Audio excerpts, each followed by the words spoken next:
এই হলো নদীর কুল ঘেঁষে একটি নৌকো বান্ধা আছে।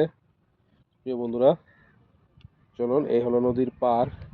ঠিক নদীর পার ঘেঁষে আমি আপনাদের নিয়ে যাচ্ছি, দেখানোর চেষ্টা করছি কি সুন্দর রবি শস্য। আসলে মনোমুগ্ধকর সেই ভিউ যা আপনাদের দেখানোর চেষ্টা করছি। বন্ধুরা, এই হলো একটি মূলা ক্ষেত। অনেক মূলা হয়েছে বন্ধুরা, দেখুন মূলার অবস্থা, অনেক সুন্দর মূলা হয়েছে। পাশে রয়েছে একটি টমেটো গাছ, টমেটো বাগান।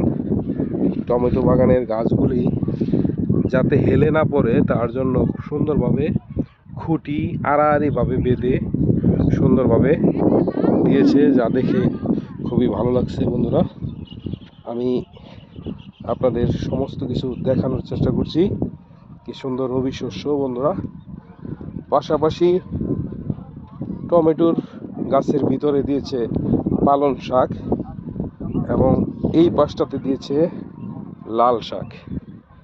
লাল শাক খুব সুন্দর হয়েছে। বন্ধুরা, দেখুন কি সুন্দর আড়াআড়িভাবে টমেটোর গাছে লাঠি বেঁধে দিয়েছে, ভিতরে রেখেছে সুন্দর লাল শাক। দেখে খুবই ভালো লাগছে। বন্ধুরা, আমি আপনাদের দেখানোর চেষ্টা করছি ঘুরে ঘুরে। এটা হলো ঠিক নদীর কুল ঘেঁষে, নদীর পাড়ে খুব সুন্দর, খুব মনোরম পরিবেশ। দেখে খুবই মনোমুগ্ধকর একটা পরিবেশ, দেখে খুবই ভালো লেগেছে, তাই আপনাদের সাথে শেয়ার করছি। আশা করি সকলেই দেখবেন এবং লাইক কমেন্ট শেয়ার করে পাশে থাকবেন ইনশাল্লাহ।